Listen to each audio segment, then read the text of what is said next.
कुछ भी नहीं दिया था, सेफ्टी भी कुछ भी नहीं थी। जब वो डूब रहे थे, जहाज पलट गया था, तब मेरे ब्रदर इन लॉ ने लाइफ जैकेट लेके फेंक के दी है कि आप ये लो बचो। मेरी सिस्टर इन लॉ थी, उनका 4 साल का बेटा था, उसमें ही उसको फंसाया था सेट करने के लिए कि बचो किसी तरह से। उस क्रूज वाले ने सिर्फ पैसे के लिए उसको नहीं सुनी किसी की। गांव वालों ने बोला था कि तूफान आने वाला है, मत चलाओ इसको आगे, बीच में मत लेके जाओ, लेकिन उन्होंने नहीं सुनी, किसी की नहीं सुनी। सब कुछ खत्म हो गया। मेरे परिवार से 3 लोग जा चुके हैं। मेरी मम्मी चली गई, मेरी ननद चली गई, 4 साल का बेटा चला गया। वो बहुत ज़ोर से चिल्लाने लगी। 5:30 से 6 बजे का टाइम होगा। तो मैंने पूछा क्या हो गया। उनका फ़ोन आया, वो ऐसे बोल रही है कि मुझे बचा लो, प्रेयर करो मेरे लिए, और शिप डूब रहा है। कह रहा बेटा मम्मी तो नहीं है, चली गई मम्मी, नहीं बचा। लापरवाही बिल्कुल है।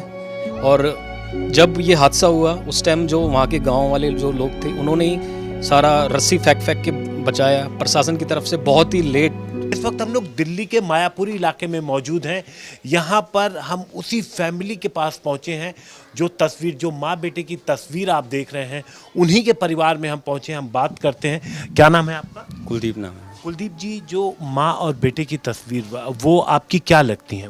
वो मेरी दीदी लगते हैं, मेरी सिस्टर की वो नंद है, सिस्टर इन लॉ है वो। तो वो लोग कब गए थे मध्य प्रदेश, किस काम से गए थे? वो वेडनेसडे गए थे। जो हमारे जीजा जी हैं, उनके बड़े ब्रदर ने वहाँ पर घर बनाया था, तो उसके इनाग्रेशन में गए हुए थे वो।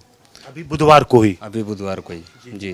तो कल शाम को वो फिर वहाँ से अपना प्रोग्राम ख़त्म करने के बाद थोड़ा डैम की तरफ चले गए थे।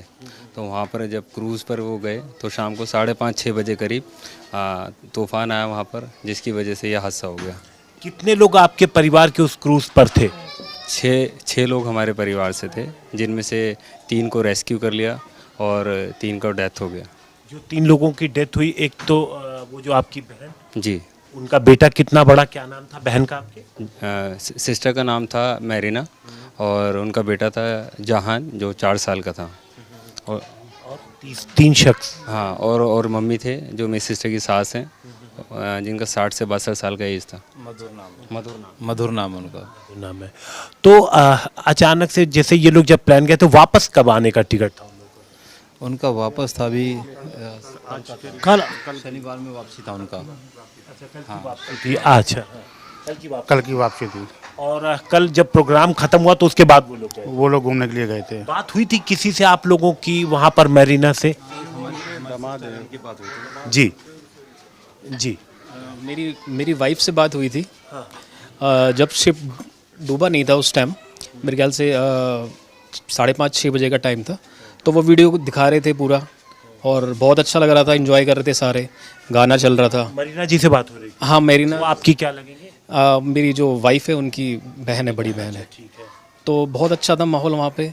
और इतने में मैं अपने बेटे को ट्यूशन छोड़ने गया 5 बजे, और मैं आया हूँ वहाँ से 5:30 बजे करीब आया हूँ। तो वो बहुत ज़ोर से चिल्लाने लगी। 5:30 से 6 बजे का टाइम होगा। तो मैंने पूछा क्या हो गया। उनका फ़ोन आया, वो ऐसे बोल रही है कि मुझे बचा लो, प्रेयर करो मेरे लिए, और शिप डूब रहा है, पानी आ गया है, पता नहीं कैसे आ गया उसके अंदर। तो बस इतना बोला। फिर उसके बाद फ़ोन कल कर रहे हैं तो कॉल नहीं जा रही है, फ़ोन बिल्कुल बंद हो गया। फ़ोन बिल्कुल बंद जी। उसके बाद बात? हाँ, उसके बाद बात नहीं हुई। उसके बाद थोड़ी देर के बाद फिर हमने कोशिश करी। मेरे पास कॉल आया डैडी का मेरे पास, और कोई शायद नौका वाला जिसने निकाला था, उसने बताया कि आपसे बात करना चाह रहे हैं। मैंने बात करी, और बात करने के बाद मैंने पूछा मम्मी, कह रहा बेटा मम्मी तो नहीं है, अब चली गई मम्मी, तुम्हें नहीं बचाया। बाद में सब लोग मिसिंग थे। सिस्टर का पता नहीं था कहाँ है वो। हम वेट कर रहे थे कि शायद बच जाएंगी। जो नौका थी वो फ्लोट कर रही थी, हमें ये नहीं पता था कि वो बेचारी उसी के अंदर है।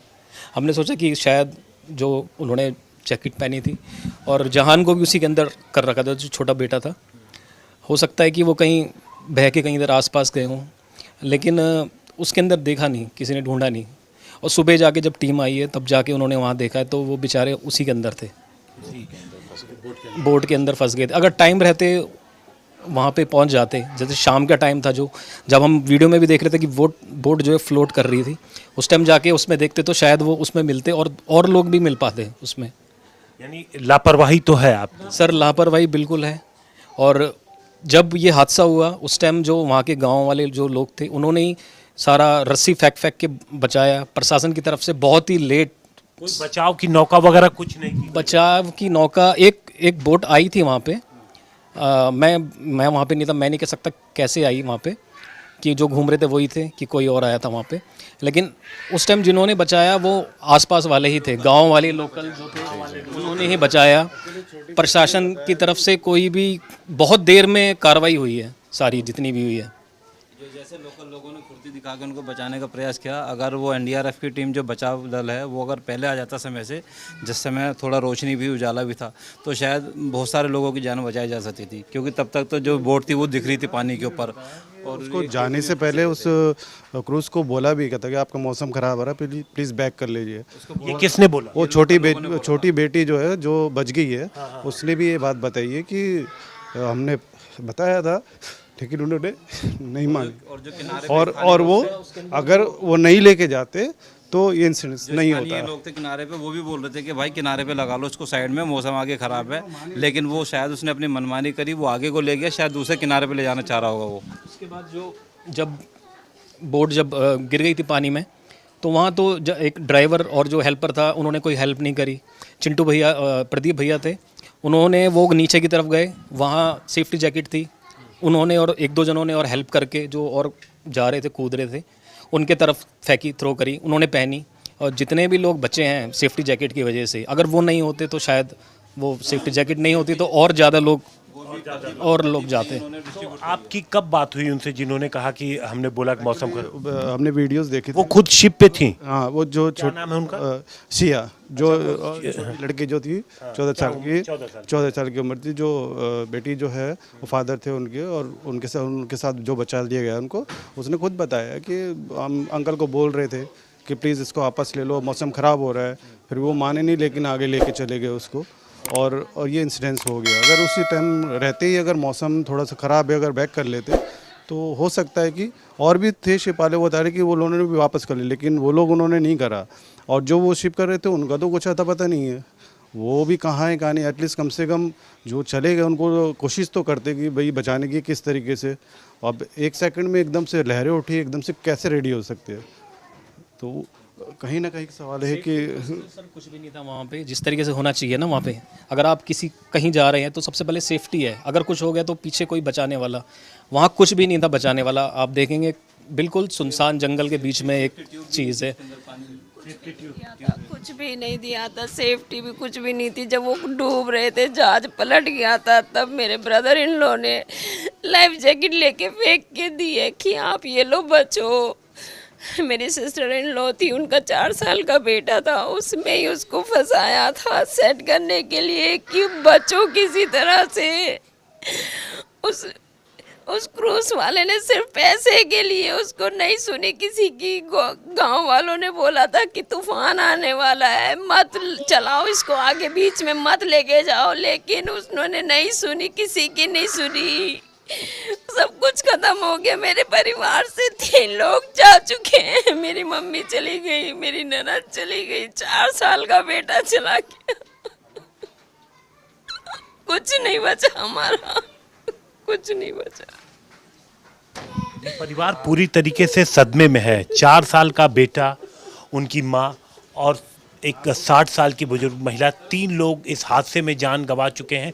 इस परिवार के 6 लोग क्रूज पे थे और 3 लोगों को जो आसपास के लोग थे रस्सी फेंक कर किसी तरीके से जो मदद पहुंचा करके उनको तो बचा लिया, लेकिन 3 लोगों को नहीं बचाया जा सका। इस पूरे मामले में गंभीर लापरवाही का आरोप जो क्रूज चला रहा था उसके ऊपर परिवार की तरफ से लगाया जा रहा।